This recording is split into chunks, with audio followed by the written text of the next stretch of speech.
County Council Legislative Session meeting for Tuesday, February 5th, 2013.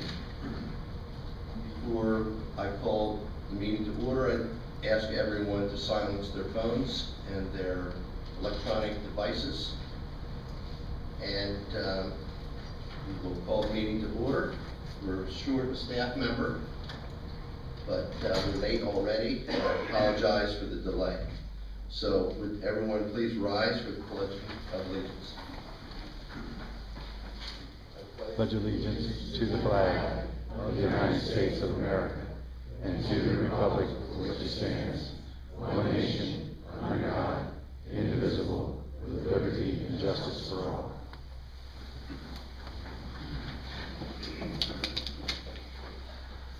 The first item on our agenda is a public hearing. This is a public hearing to consider a resolution known as 01-2013 to provide an amendment to the Cecil County Master Water and Sewage Plan. Mr. Eric Centrum is here from the Director of Planning and Zoning to introduce this amendment. Thank you, Mr. President, members of council. The first item on this evening's agenda concerns a request to amend the county's master water and sewer plan concerning Conowingo Mobile Home Park. The request is specific to Table 8 within that document to change the text of that table to reflect the fact that there will be a wastewater treatment plant on site rather than a septic system treating the effluent from the mobile homes within the mobile home park. The owner of the park has been in contact with the Maryland Department of the Environment in an effort to correct some of the issues that the Department of the Environment has addressed on his property, and it was agreed upon between the owner of the park, the consultant Morrison Ritchie and Associates, and the Department of the Environment that this is the most appropriate method to move forward to amend the master water and sewer plan to allow the corrective measures to take place. This amendment has been before the Planning Commission at their December 17th, 2012 meeting.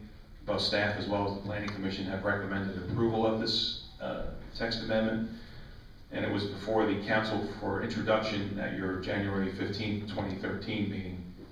In the audience this evening is Don Lasan, who is a principal with Morrison Ritchie Associates.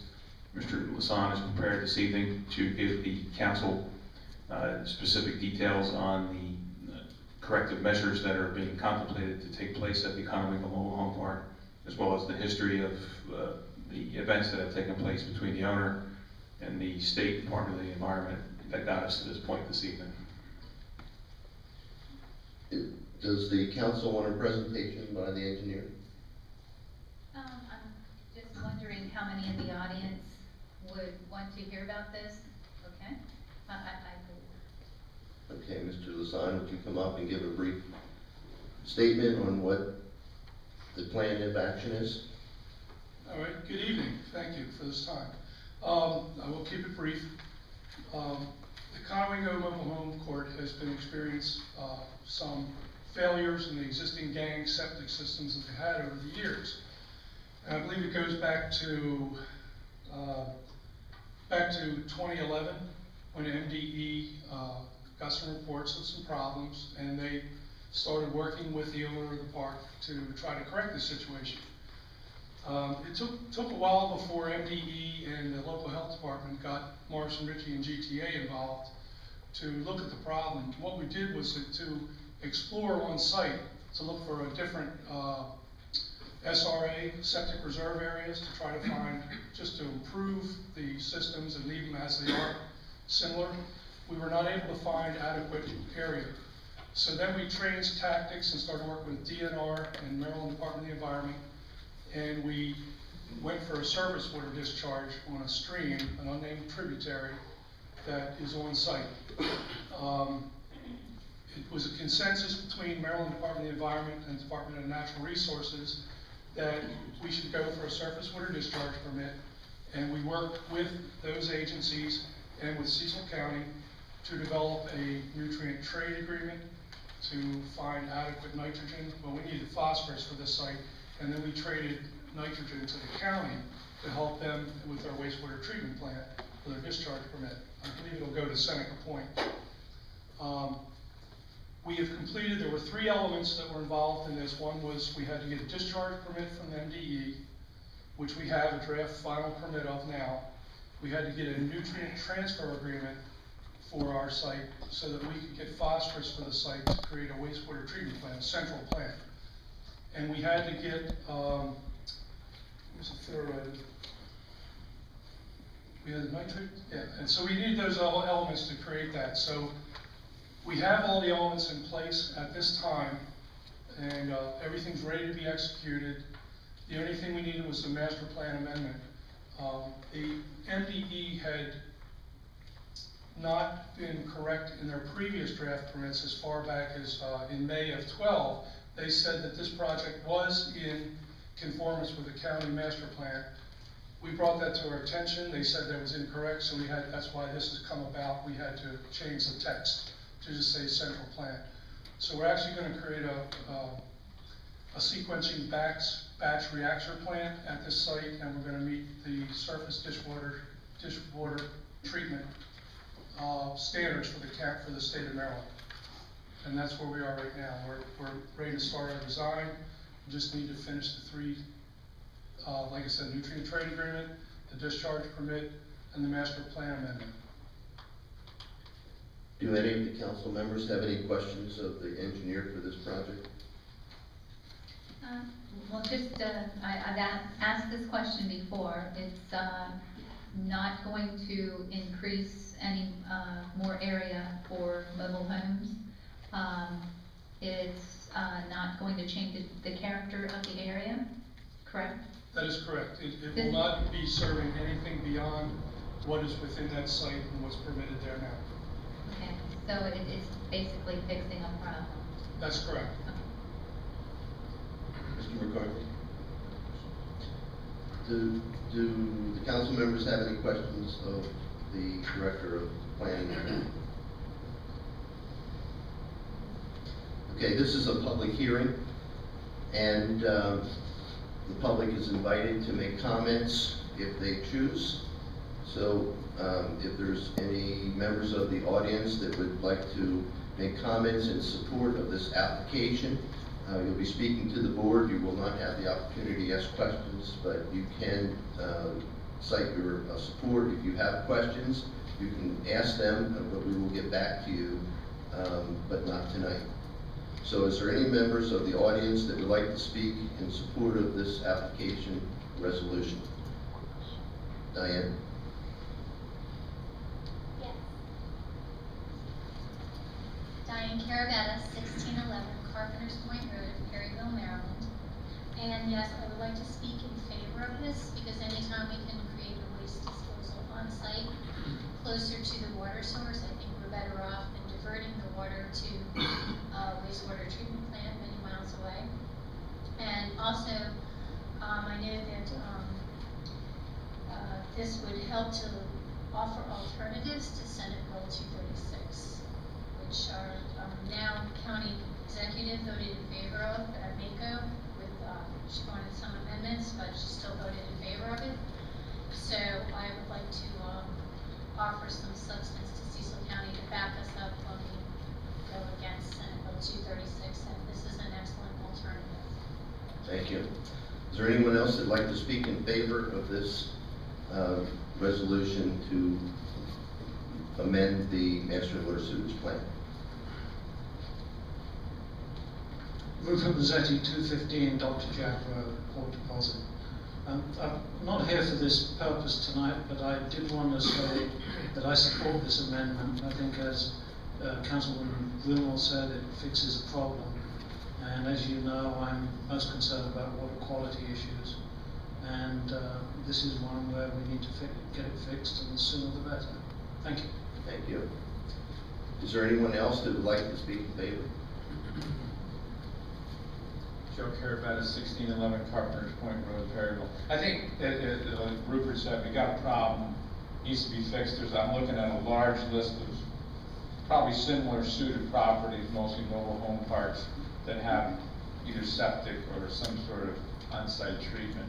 So I don't see a big thing. The one thing I would like to point out, although unrelated to this, is the Chestnut Point Mobile Home Park with the 175 served needs to be updated, because as the county is should be well aware, no longer exists. It was smashed down, and I think that needs to be updated. But I think that this would be good, and it's good, and we're facing all these mandates for cleaning up, and it seems like Mr. Brown's taking a positive action here with working with the engineer and everything to get this fixed. So I think the sooner the better, and it sounds like we get some credits at Seneca Point, and I think we can use them. Thank you. Thank you. Is there anyone else in the audience that'd like to speak in favor of the amendment? Is there anyone in the audience that would be opposed to modifying or amending our water and sewer plan to accommodate this problem? Hearing none, we'll call conclusion to the public hearing, and resolution 01-2012 will be scheduled for consideration by the council at their February 19, 2013 legislative meeting 2 weeks from today. The next item on our agenda is approval of our meeting minutes from January 15th of 2013. Is there a motion to approve those minutes? I'll make a motion to approve. Is there a second? I guess you were. Okay. I guess I will second the motion because Alan was not here and the other members aren't here today. So is there any further discussion or amendments to the meeting minutes? Hearing none, all those in favor of the meeting minutes signal by saying aye. Aye. Aye. And one abstention, so the meeting minutes are approved by a vote of 2 to 1 abstention. The next item on our agenda is a presentation from the council and the county executive for a citation to our tourism director, Sandy Turner. So Sandy Turner, would you step forward and the council follow me down to the floor?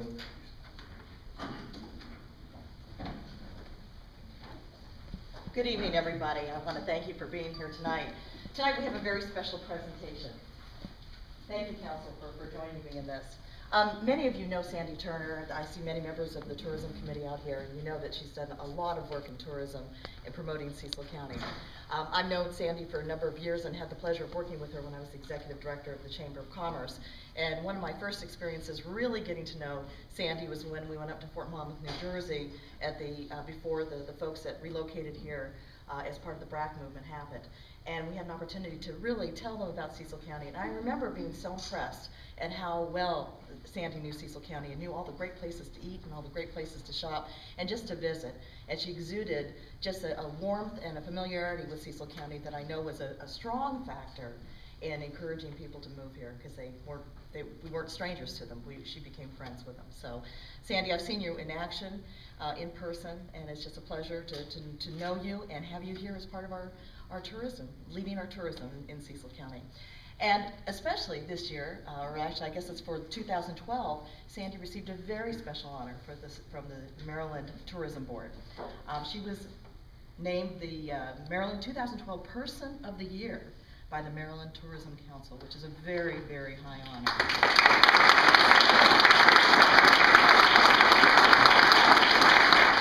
We have a certificate of recognition that we'd like to present to Sandy tonight in honor of that. It says, Certificate of Recognition presented to Sandy Turner in Tourism. In recognition for your accomplishment in being chosen Maryland's 2012 Person of the Year by the Maryland Tourism Council, thank you for your hard work and your dedication to your profession that helps make Cecil County a great place to live, work, and play. Presented on this 5th day of February 2013, presented and signed by 5 members of the County Council, Alan McCarthy, Joyce Bowlesby, Michael Dunn, Diana Brumel, Robert Hodge, and by me. So congratulations, Sandy. Thank you.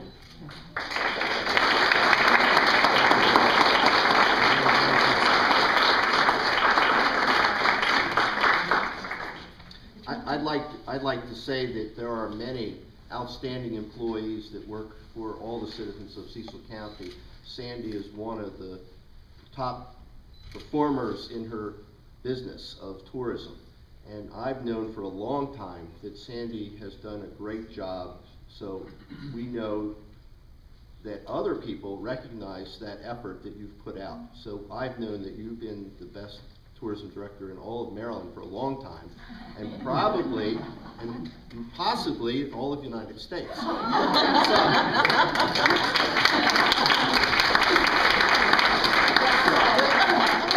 Please keep up the hard work and make Cecil County proud. Thank you all very, very much. Never seen him so generous. Thank you, volunteers and staff, thank you so much. You're the best. Thank you. Thank you.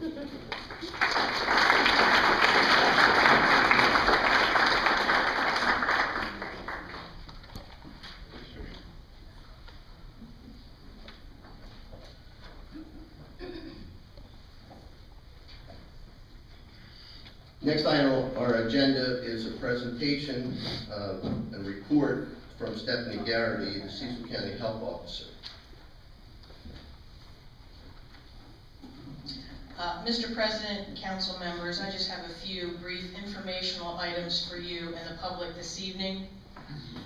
The Cecil County Board of Health and the Health Department are currently seeking nominations for the Outstanding Community Service Award in Public Health. This award is presented at the County Board of Health meeting annually during the first week of April, which is Public Health Week, to recognize healthcare professionals and community members for their contributions and long-term commitment to public health in Cecil County.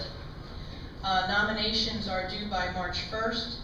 Forms will be available on our website, cecilcountyhealth.org. So we are very much looking for some feedback from the public and from all of you as well for nominations. I want to talk briefly about what's happening with our seasonal perk testing. Due to a drier than normal fall, the start of our wet season perk testing in Cecil County has been delayed until our water tables approach normal seasonal levels. Our Environmental Health Services Division staff monitor seasonal water table levels in our 5 monitoring wells throughout the county on a weekly basis.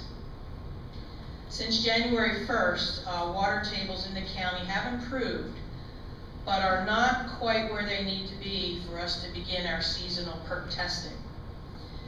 We have placed perk testing applications on a waiting list and will contact the applicants when testing can begin. Currently, there are 25 applications on the waiting list, with most of the applications testing for 1 lot only. So this is just for your information. And as soon as our monitoring well levels increase, we will notify these folks immediately and get those perk tests done quickly.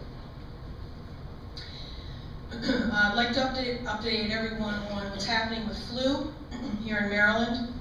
For the first time during this flu season, all of our flu surveillance indicators, which are hospital admissions, positive lab tests, things of that nature, are trending downward. So this is a good sign that the peak of flu activity in Maryland and in Cecil County is on the wane.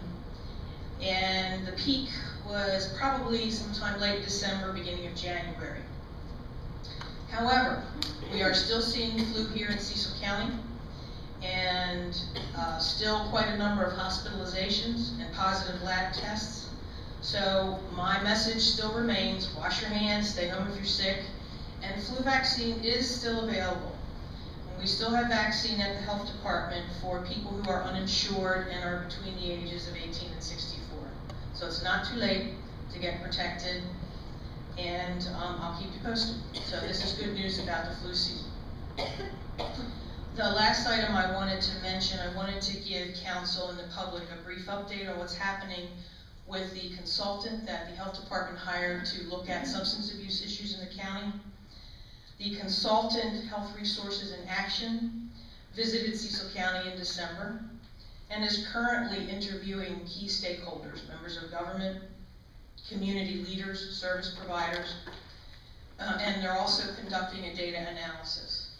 They will be coming back to Cecil County at the end of February to conduct some focus groups targeting specific sectors of our community: youth, parents of school-aged children, parents or family members of former or current substance abusers, some frontline organizational staff in our treatment provider network, current or recovering addicts, and of course, members of our law enforcement community. The health department will be soliciting for focus group participants via our usual channels, print media, Facebook, Twitter, website, and outreach to our networks of providers and partners. And with that, if anybody has any questions, I'll be happy to try to answer them. Okay, yesterday, we had a meeting with the Army Corps of Engineers, and the health department came up on a few occasions, and yes, was this regarding Pierce Creek? Yes. Yes. And we were had a dilemma as to figuring out what kind of agency are you, and I thought you were quasi, that it was both local and state. Quasi, yes. I have delegated authority from the Secretary of the State Health Department to enforce state public health laws. Okay. Does that make sense? I'm not sure the context of the discussion. But the county is the Board of Health. Mm-hmm. Don't know how that plays into it, but one of the things I wanted to ask about also is the Housing First model. Yes.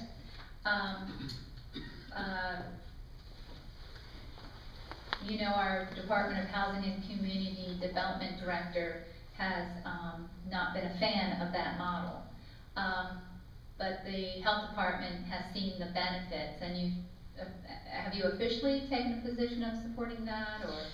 Well, I think for the folks in the audience, the Housing First model is a relatively recent innovation in human service programs and social policy. Moving veterans directly from homelessness into their own apartments is the philosophy behind this Housing First model, and it's being promoted at the federal government level through the Veterans Administration. Again, the philosophy is that if the individual has stable housing, many other issues can be better addressed when they have stable housing, such as health care, substance abuse, mental health treatment, etc. Because the individual has a place to live, doesn't have to worry about a roof over his or her head, and can focus with folks in the community on treating other issues or other problems. There is controversy surrounding this model.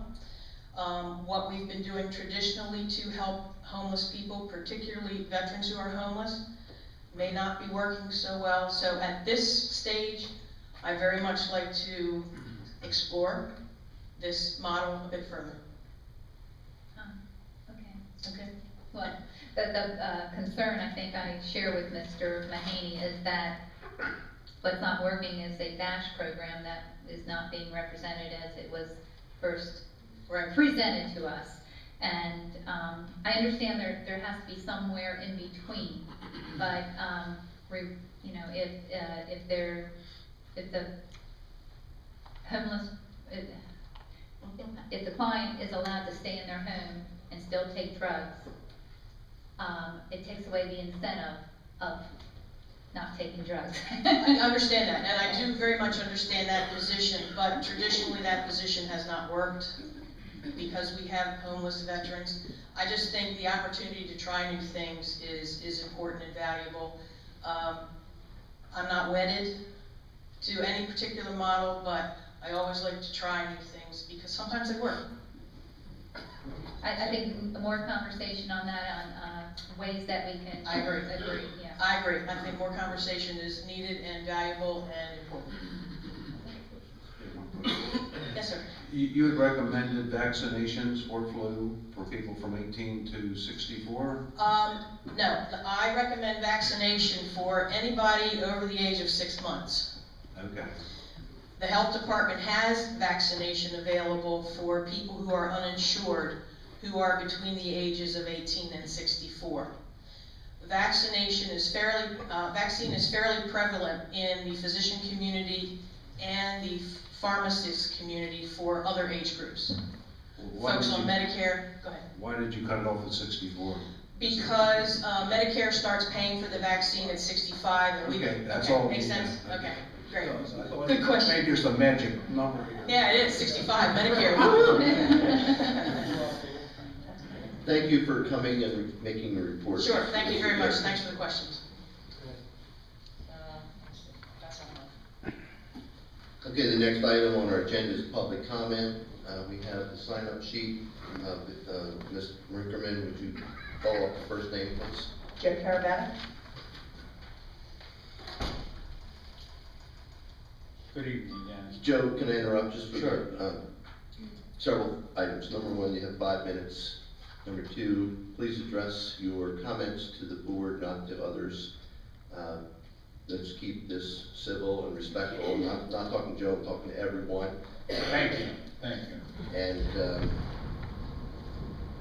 if everyone agrees with the person before them or ahead of them, just say that so we don't, not here till midnight. So go ahead, Joe. I will And please promise state to your be name sure. and state your name and where you're from. Joe Carabetta, Carpenter Point, Perryville. I just want to pass along thank you to the road crews. I know that you don't administratively guide them anymore, but I think some thanks is due. They've had a lot of these clipper systems that have come down, and they've been out plowing at all hours and cindering. I think that, quite frankly, being raised in northern Pennsylvania, I think we probably should look at some of the criteria for plowing and cindering. I think some of it's probably unnecessary. I would have a criteria, maybe inch and a half at least of snow on the ground before I start using access. But they are doing a fine job. I'm sure they're doing what they're told. But I think in a cost savings move, we can teach some defensive driving and teach people how to drive in the snow. The other thing I had sort of got thinking about what this gentleman was fighting down here at Locust Point. I think this council, this government, everyone involved in Cecil County needs to take a strong stance against Cecil County being a dumping ground. It has been a dumping ground for many, many, many, many, many years, maybe even before some of us were born. I think it's time, right here, right now, to put a stop to it, take a strong stance that we are not the dumping ground for the rest of the Middle Atlantic or the rest of the country for dump. We have more Superfund sites than any county in the state of Maryland, and if you don't believe me, you can go on the EPA website and see them, plus numerous what they call MPL sites, just loaded. I think some of the real estate people will actually give you a list now. This needs to stop. This deal down Locust Point needs to stop. The dumping of the spoils from the Chesapeake CME Canal, stop. Just stop it. You know, on one hand, we're saying we're going to clean up the bay, and the other hand, we're chopping down every tree that we can, we're polluting the ground. We're pouring pollution on the ground. It's got to stop here, today, now. And I challenge each and every one of you, including the members that aren't here tonight, to do that and take whatever action and law is necessary to stop. Thank you.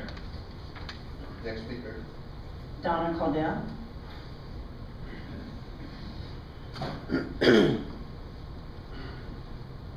Donna Caldell, Cecil County, Maryland. Mr. President, there's an issue that I've been concerned about for a while that needs to be addressed, and an incident over the weekend that made me realize this needs to be addressed publicly, since the behavior has now been committed publicly. Over the weekend, a member of this board posted this on Facebook.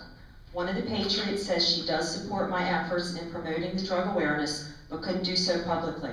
Her son is addicted to heroin, but the Patriots Executive Board didn't feel the drug problem was important enough to make it part of the Patriots' effort. Since his comment was directed at me in a public forum, I'm going to address it in a public forum.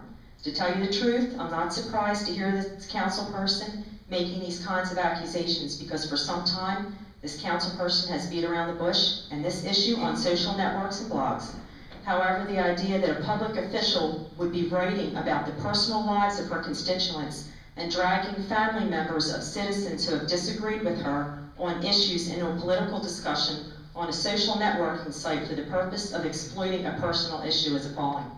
The Cecil County Patriots is a Tea Party organization.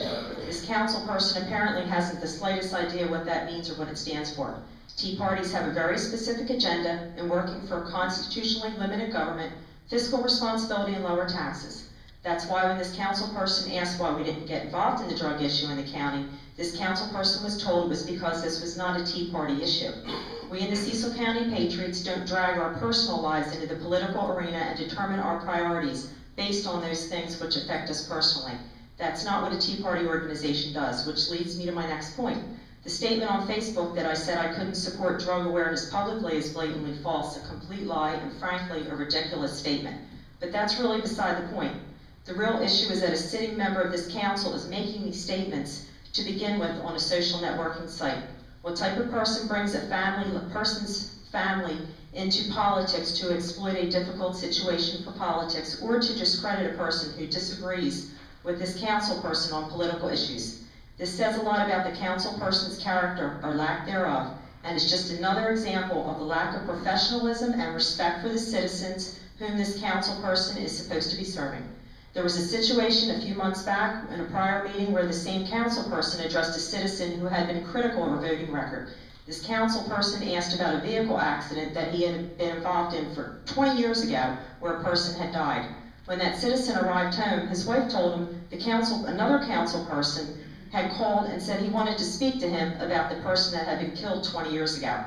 What kind of public official would spend time to research the lives of citizens and then dredge up an incident that happened 20 years ago that clearly had such an emotional impact on a citizen? Clearly, this council person is spending time going out of her way to find out difficult situations, things that are not well known, both past and present, in the lives of citizens for the purpose of exploiting those personal situations in the political arena. Which begs two questions. Why is this council person spending time that should be spent in service to the people instead researching the lives of citizens trying to find dirt from decades ago for politics or to cause them personal gain? There can only be one purpose for this behavior, in an attempt to embarrass and intimidate those who have dissented with your positions. Well, guess what? So I have a family member who has an addiction and has sought treatment for it. This is an issue that my family is dealing with. I'm not going to be intimidated because a member of this council made a poor choice to Facebook about it, and I'm not the one who should be embarrassed. This council person should be, for sinking to that level in an attempt to discredit me. Secondly, where's this council person getting this personal information that is not publicly available? With some of these issues, there's confidentiality that must be respected, so where exactly is this council person finding this information? Is there someone who is in a higher position or a position of access who has obtained this information? Has someone breached confidentiality to pass along to this council person? Secondly, it is my understanding this council person has been involved in a committee for drug awareness in the county. I'm asking the rest of the council to remove this council person from that committee because the council person has shown absolutely insensitivity on this issue with what they posted on Facebook. And I'm certain that my family members won't be the last to be exploited in this way. This is not a committee this council person can be trusted to serve on. We can't afford to have a loose cannon who is unable to differentiate between appropriate and inappropriate behavior. Beyond that, this council person's public behavior, particularly that which has been manifested over the last few weeks, is both unprofessional and embarrassing. Until this council person can learn how to act like an adult and behave in a respectful and professional way, this council person has no business being on any committee representing the citizens of Cecil County. This kind of behavior is unacceptable for anyone, particularly someone who is in a position of making decisions for other people. This unethical behavior, I'm almost done, lack of sensitivity and lack of confidentiality should be enough to remove Councilwoman Brumell from the Drug Awareness Board. Thank you. Next speaker, please. Linda Kleiner.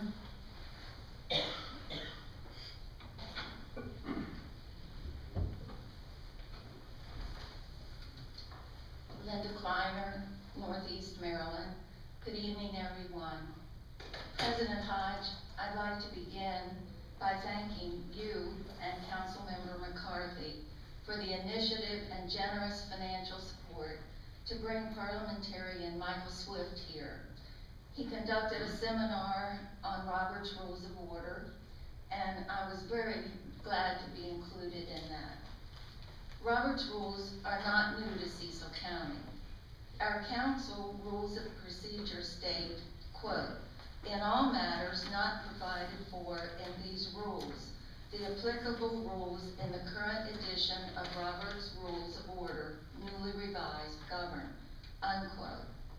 The council is in the process of revising our council rules and procedures. And there has been much discussion in various meetings and one workshop so far about decorum. The current rules and procedures already provide rules for public participation in meetings. The last sentence is, quote, "The presiding officer may order persons who persist in disruptive conduct to be removed from the meeting and may request police assistance to restore order," unquote.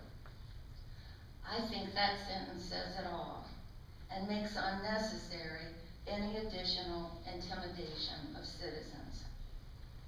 What is missing in the current rules and procedures is a section of similar guidelines for the council members' decorum. That's where Robert's Rules of Order comes in so handy. If we are really serious about following Robert's rules, and I hope we are, I refer you to Chapter 20, which covers a disciplinary procedure. Censure, spelled C-E-N-S-U-R-E, is covered in Robert's Rules, 11th edition, on page 125, line 15. Page 137, line 20. Page 344, line 1. Page 451, line 29. And page 643, line 12, and the footnote. I have questioned an expert who told me, quote, "The motion to censure an official reprimand of a member can be moved by a member at a meeting under Robert's newly revised," unquote.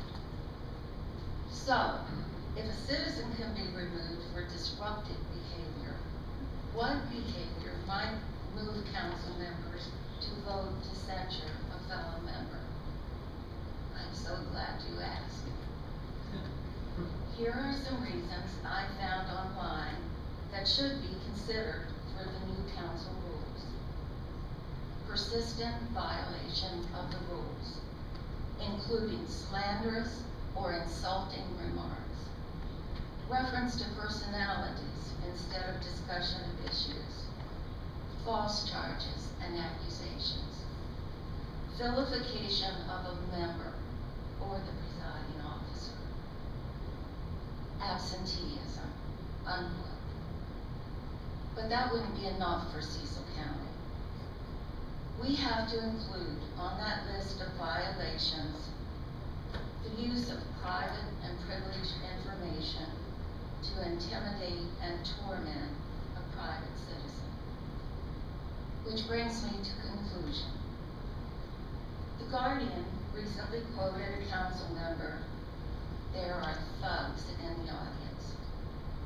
Honestly, I tried, but I cannot remember ever seeing a suspicious lurking figure in the audience. That's my definition of a thug. But wait, there's a new and improved thug. The top answer on Yahoo to my question, "What is a thug?" is anyone who uses crime and or intimidation to get their way. I thought maybe there'd be a picture and I would know what to look for, but there wasn't. They did go on to say, "Today's thugs wear baggy clothes and chains." So look at, man, just a couple more sentences. Also included was a definition of a Facebook thug. Who knew? That's someone who tries to torment others on Facebook, but not to that person's face. And by the way, that's the cleaned up definition of a Facebook thug from UrbanDictionary.com. And so I ask everyone here tonight to look around. Look at your Facebook postings. Look in a mirror. Do you see a thug? Thank you. Next speaker, please. Kathleen O'Connell.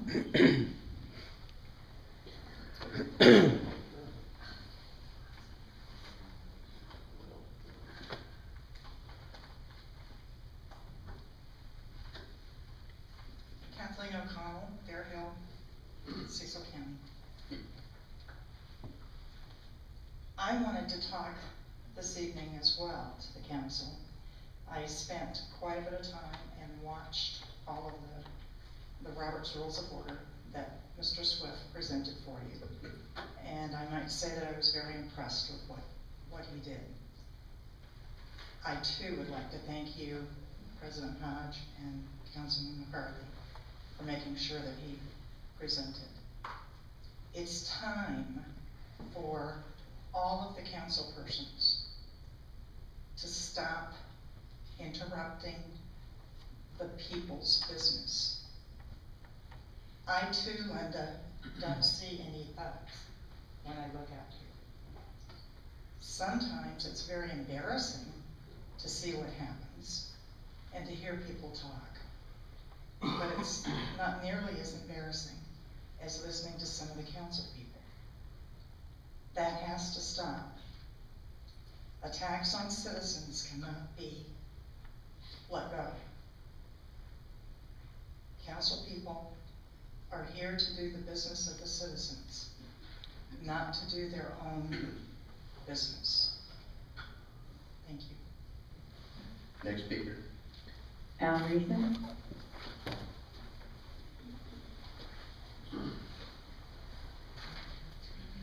Good evening. Al Reason, 632 Conowingo Road, Conowingo.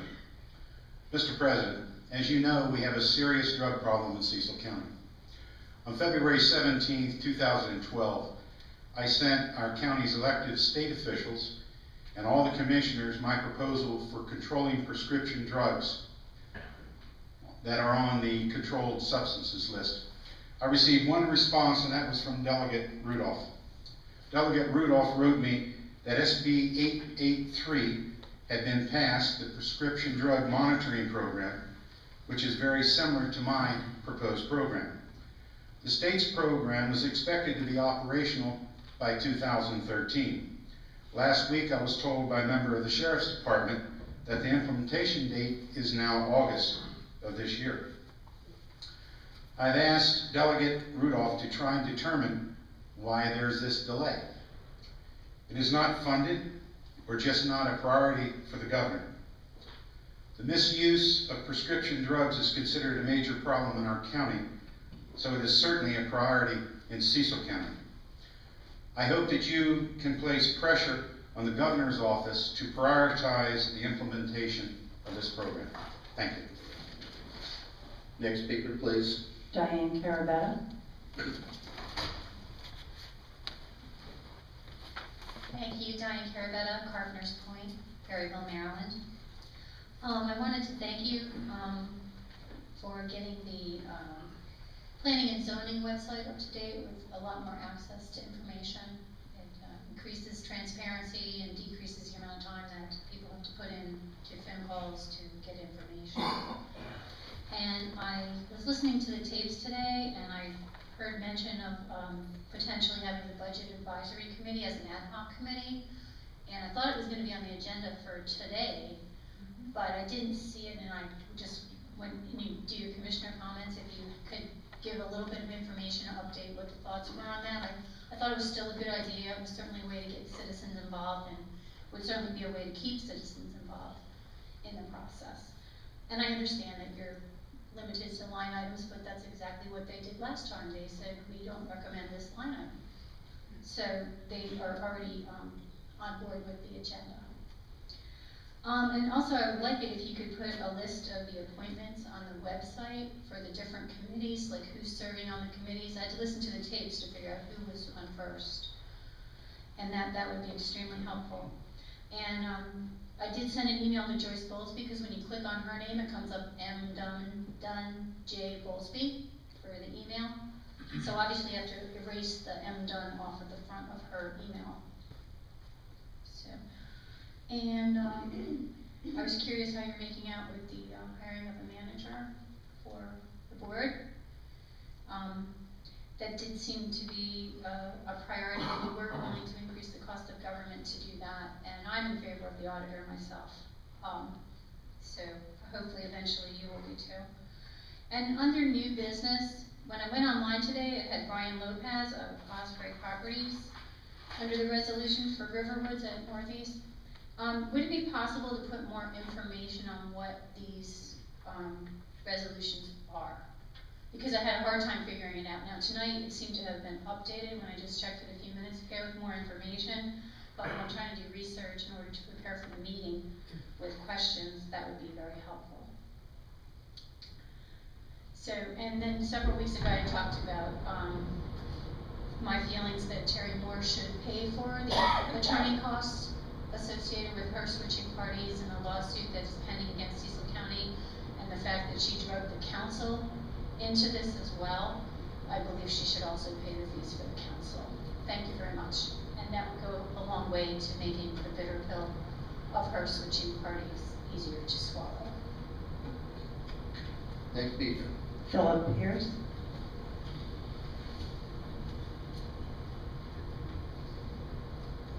Thank you. Once again, good evening, council ladies and gentlemen.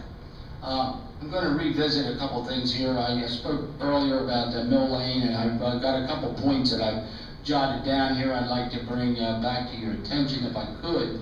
And one of them is, these are mostly in the forms of questions, and they may be passed to the appropriate folks that work for you. Is it possible to consider installing a box culvert at Mill Lane while the remediation stabilization takes place, and in an effort to return the roadway to service, if they're already spending $160,000 for the remediation, it looks to me like we could get the double benefit for the dollar if we could do that stabilization and open the roadway as well. Also, I'd like to know if they could, someone could please identify why the cost for the Mill Lane has been cited as being so excessive. And please explain how the Elk Neck Bridge project costing $4 million is to be completed, but the Mill Lane project would not be completed, which is in the same money area, I believe. The other thing, the last question I have is, I would like to know, will Mill Lane be removed from the state highway inventory list if the county proceeds with this remediation and the removal of the existing dam? And I guess what I'm really saying is, does that mean that there will be no chance or possibility of ever returning that roadway to active service? Thank you. Next speaker. Valerie Falcione.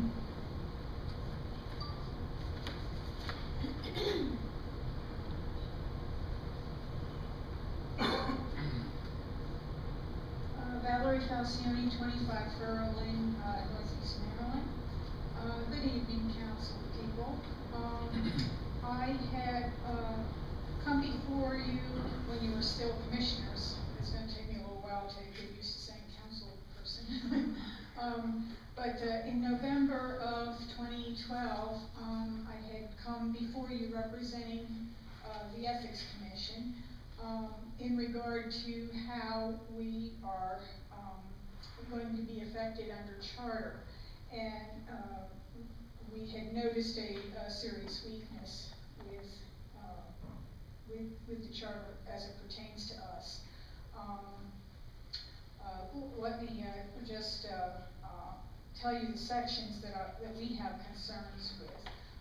Section 412B, except as provided in subsection C of this section or prescribed by state law or other provisions of this charter, the executive shall appoint all members of boards and commissions. Such membership shall be subject to confirmation by the council. The executive shall remove individuals appointed under this subsection at the executive's discretion unless prohibited by law. And then at the end, section 707. The members of all boards and commissions holding office at the effective date of the charter shall continue to hold the same or corresponding office until completion of their terms in office, unless removed in accordance with the provisions of this charter. These laws under the new charter that would impact boards and commissions would not necessarily be a hindrance to the effective operation of county government. However, if the Ethics Commission is included with this group of boards and commissions, the impact could be significant and negative. Chapter 39-2A of the Cecil County Code states, Cecil County, recognizing that our system of representative government is dependent in part upon the people maintaining the highest trust in their public officials and employees, finds and declares that the people have a right to be assured that the impartiality and independent judgment of public officials and employees will be maintained. In order to provide the citizens of Cecil County assurance of that impartiality, the Ethics Commission must remain apolitical in nature. If an Ethics Commission member serves at the pleasure of the county executive, then the integrity of the commission risks being lost with no guarantee of independent judgment or impartiality. Today I have given you, I'm going to give you examples from 3 other counties in the state of Maryland of statutory language setting parameters of some sort in regard to dismissing ethics commission members. 2 are simple one-sentence provisions.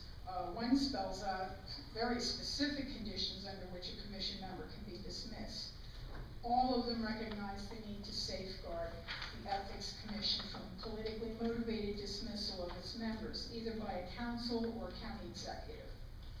As the new charter takes effect, we, the members of the Cecil County Ethics Commission, respectfully advise the council members of the new government to carefully examine the above-mentioned weaknesses in the law and to correct them as soon as possible in order to set a firm foundation of transparency and credibility for our new charter government.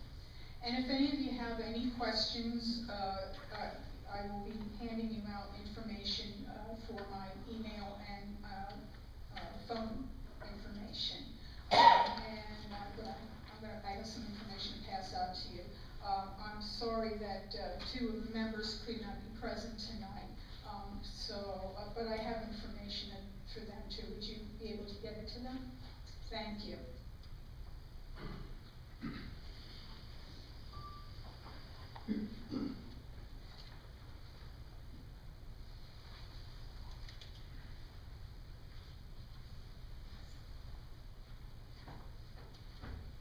We'll call the next speaker, please.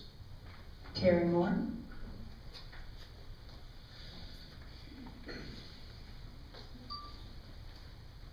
Good evening, Mr. President and members of the council.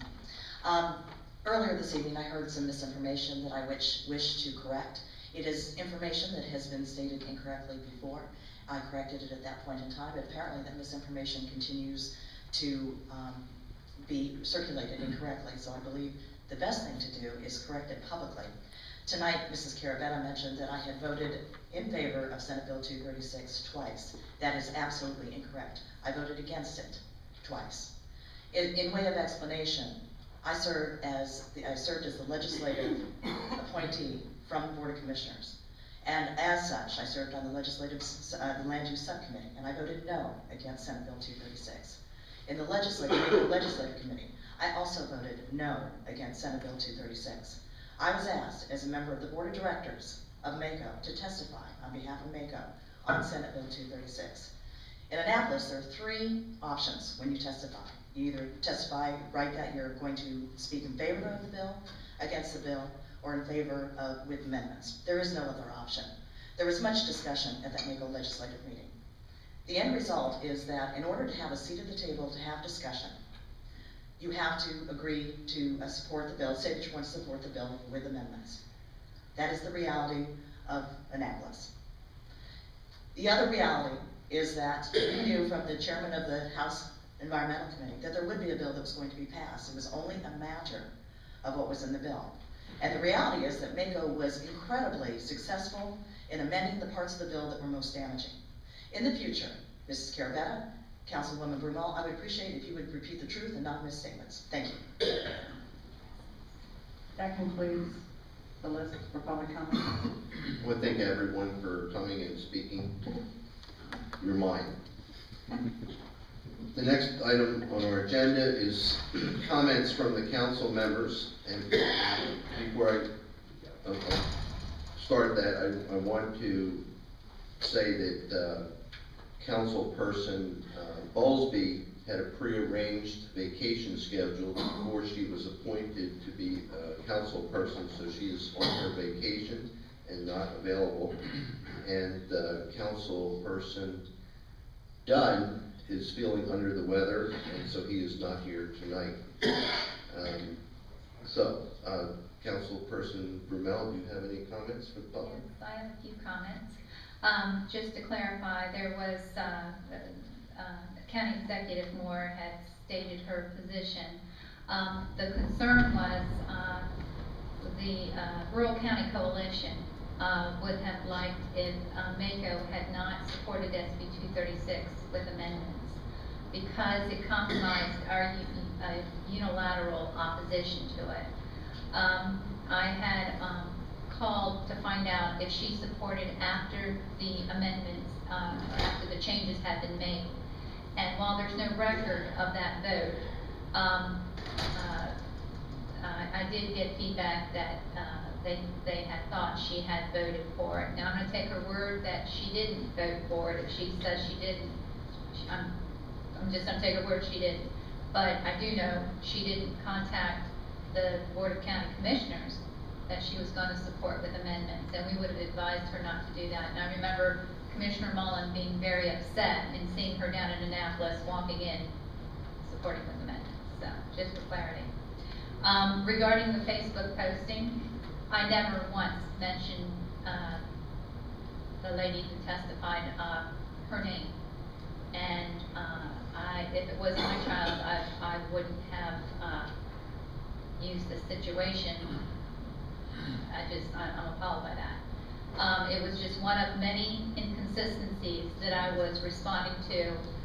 Andrew Langer is with the Liberty Institute. He has 3,000 members on his Facebook page, and he had made statements about my request for decorum at the meeting, claiming I was trying to stifle freedom of speech, which took me to the type of decorum we've been having in the meetings, and the complaints that I've had from citizens, as well as our guard outside.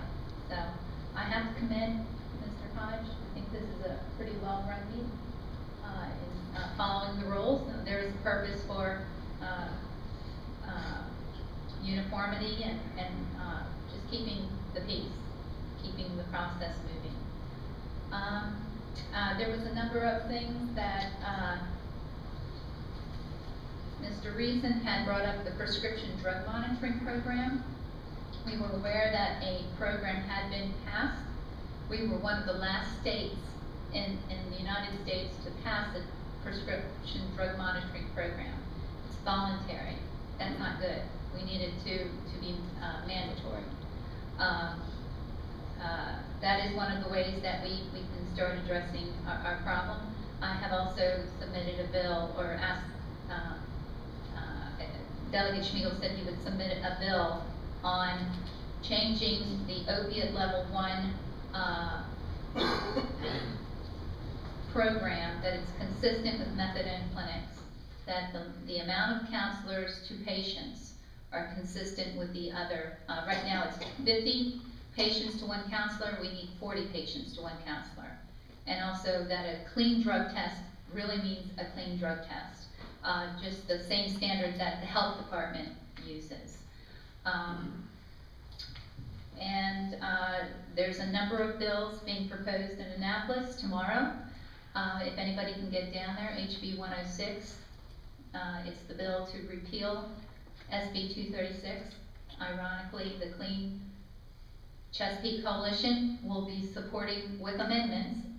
But this is to get the message out. We want a clean bay, but we want to do it in a more smarter, based on science way that doesn't bankrupt all the counties. And there's enough evidence out there that we won't address pollution until the Conowingo Dam is cleaned up, the sediment that sits behind the dam. The majority of the pollution that comes into the bay comes through the Conowingo Dam. And another bill that's being proposed is it's a gun bill. Let me see real quick.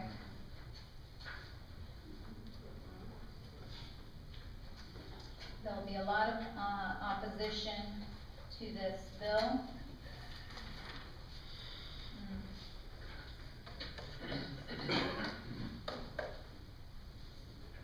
I'm sorry, I had my notes here. There it is. Okay, it is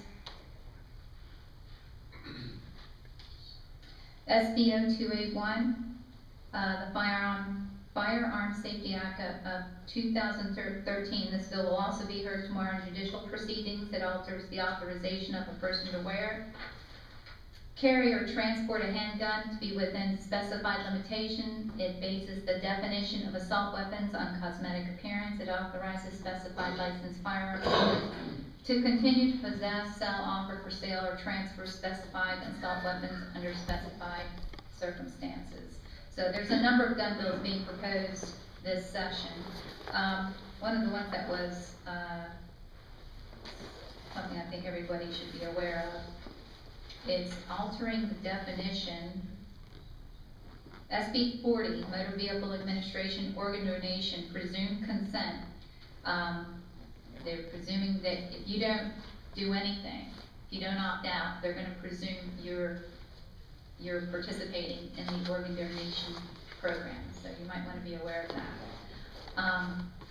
But I'll give you an update at the next council meeting on the other bills. But please go to the MACO website and you can see some of the bills, or to the Maryland General Assembly. Thanks. Councilman McCarthy, do you have any comments? Yes, I do. Thank you very much, Mr. President. I am very much in agreement with many of the things I've heard tonight. The gentleman who spoke about the sludge dumping, I'm very much against that, and I would not favor nor do anything that I could to prevent it. The other thing that I might mention is the other comments brought up by Mr. Reason. My personal views on drugs is it's hardly any different than murder. It basically kills the person who is the drug user, and basically does uncalculable tolls on the families of the person that takes the drugs. And also, people that sell the drugs make a vast amount of money on which they pay no tax. This is a Cecil County issue, a Maryland issue, and a national issue. This will be the demise of this nation and the way that we live if this is not brought under control by the authorities. On a more positive note, I attended a number of meetings, one of them which was presented by the United States Army Corps of Engineers. They want to reopen the Pierce Creek dredging site, and they basically revealed a great deal of information concerning the contamination or fouling of the waters underneath of that area. It was attended by the Maryland Port Authority, by the Maryland Environmental Service, but conspicuously absent, to my knowledge, was Department of MDE, which is Maryland Department of the Environment. Also, and just briefly, Artesian had a presentation indicating that they do now have water in the Cherry Hill area, and if you seek to hook up, you might want to contact those folks and they can tell you the procedure that might be required to do such. Also, for those that paid any attention, if you drive on Route 40 towards Perryville, Maryland, they're installing a big round brown pipe. That is Chesapeake Utilities. They intend to provide gas service from the Delaware-Maryland line to Mountain Road, which is close to Perryville. So that will be certainly a great piece of infrastructure which is going into the ground. So anybody would be interested in converting from liquid propane or natural or any other type of gas services that you have, this would be an opportunity to get a far cheaper rate. I appreciate your attendance more than you even imagine. I would like to see this council basically put aside some conflicts and differences and basically move forward to create a more sensible government for the citizens of Cecil County. With that, I'll conclude my message. Thank you. Thank you. And I'd just like to thank everyone that came out tonight to participate in local government. Your participation helps keep county elected officials accountable and transparent. And so your involvement is beneficial to our government and keeping it efficient and productive. So please come back time and time again and continue to express your personal viewpoints on many and all issues. The next item on our agenda is the consideration of a resolution. This is resolution number 02-2013. This has been pending for a long time. It was something that the commissioners had started more than a year ago. We've been updated on this issue several times regarding the cable television service franchise. Mr. Wine, do you just want to give us a brief synopsis? I mean, I think the public and the commissioners have heard this several times. Good evening, Mr. President, council members. As you said, Mr. President, this is the adoption of this resolution this evening hopefully will be the culmination of a process that started back in February of 2012, to be specific, with the adoption of our cable television franchising ordinance, which was facilitated by special counsel with Funk and Bolton. That ordinance provided the foundation for the development of these 3 franchise agreements with the 3 franchisees existing in the county, who are Armstrong, which has the northern part of the county, Comcast, which has the northeast Elton and southern part of the county, and Atlantic Broadband, the smallest franchise area, which is in the Perryville area. Just to give you a few highlights of the 3 franchise agreements, the terms for Armstrong and Atlantic Broadband are for 10 years. The previous agreements, all 3 of those were for 15 years. With Comcast, we're proposing a 10-year term with a 5-year extension if within 7 years they complete some upgrades to their system, which will benefit some or mitigate some complaints that we're receiving in the Town Point area, that area, their franchise area.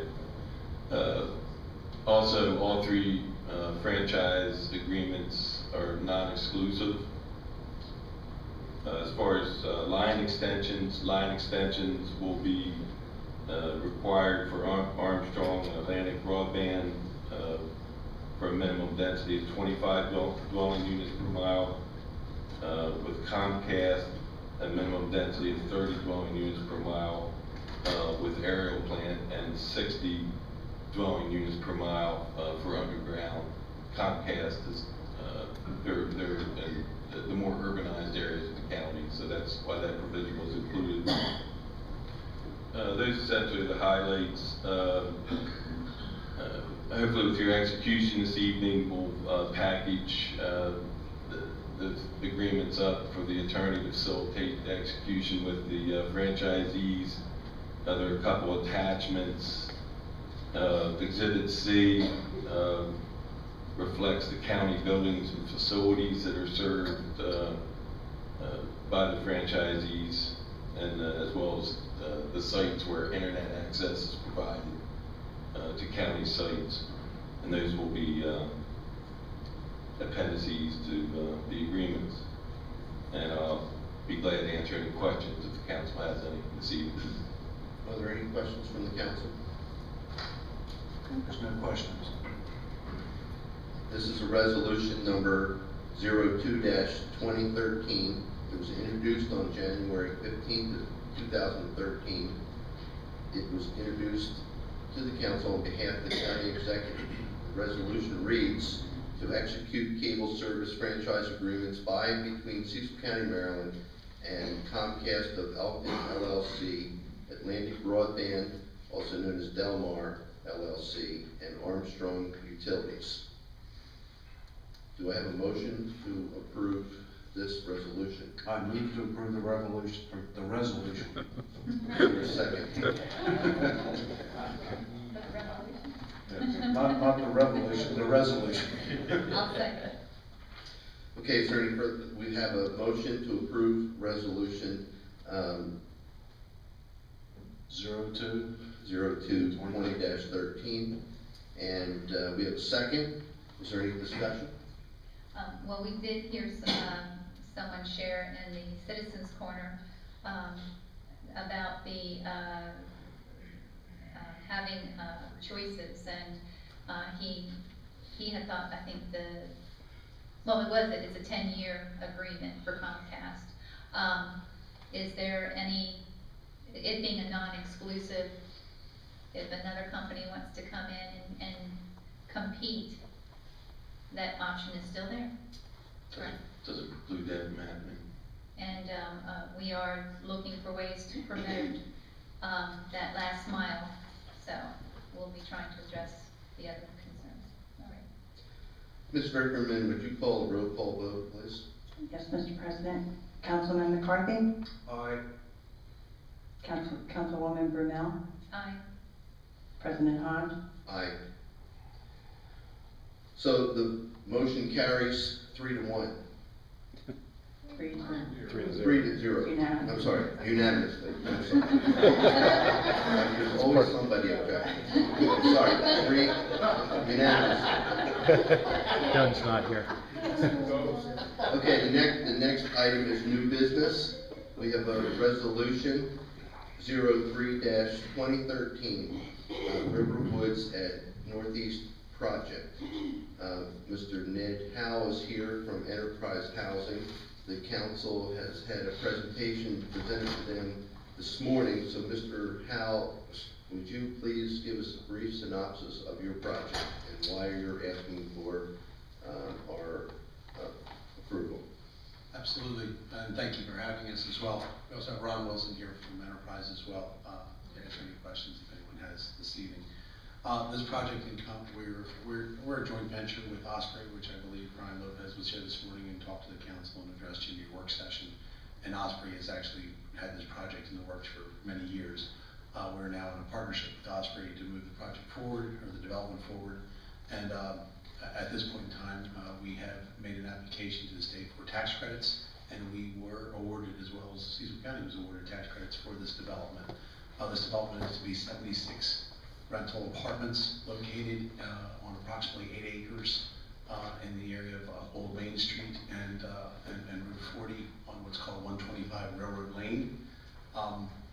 76 units that we're proposing several two-story buildings with 14 units each, and 2 3-story buildings with 24 units each, as well as a clubhouse that'll have amenities such as laundry and computer classrooms and such to serve the community as well.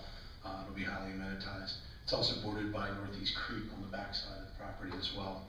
The project is approximately $15.5 million. Of that, the tax credits will provide about $10 million of equity for the development. Of those units, we have approximately 16 one-bedroom units, we have 42 bedroom units, and we have 23 bedroom units. And it will be serving incomes between 30 and 60% AMI in this area, which equates to roughly about $20,000 to $50,000 of income. Is that enough of a synopsis? Yes, sir. Is there any questions by the council members? Also, I guess I didn't explain the reason why we are here with the award of the tax credits. There is a requirement to have a resolution of support from the local municipality, and that is why we're here this evening, as well as a local contribution. And in that local contribution, it is the letter that was provided by Cecil County for our application allowed for our contribution to be the waiver of building permit fees. Okay, this resolution, just considered introduced tonight and will be voted upon on February 19th. One question, is the town of Northeast supporting the Dorchester project here?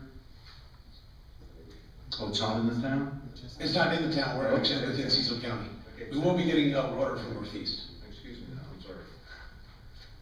You thought we curveball there for a second. Well, it said Northeast, so I assumed it was a town. No, it's near the town limits, but it's not in. Just outside. Thank you for your presentation, and we'll be considering this resolution on February 19th. Thank you very much. Okay, the next resolution that's being introduced tonight is Resolution 05-2013. These are the Cecil County Executive appointments to the Animal Care and Control Oversight Commission that was started when we passed the Animal Care and Control Ordinance. And the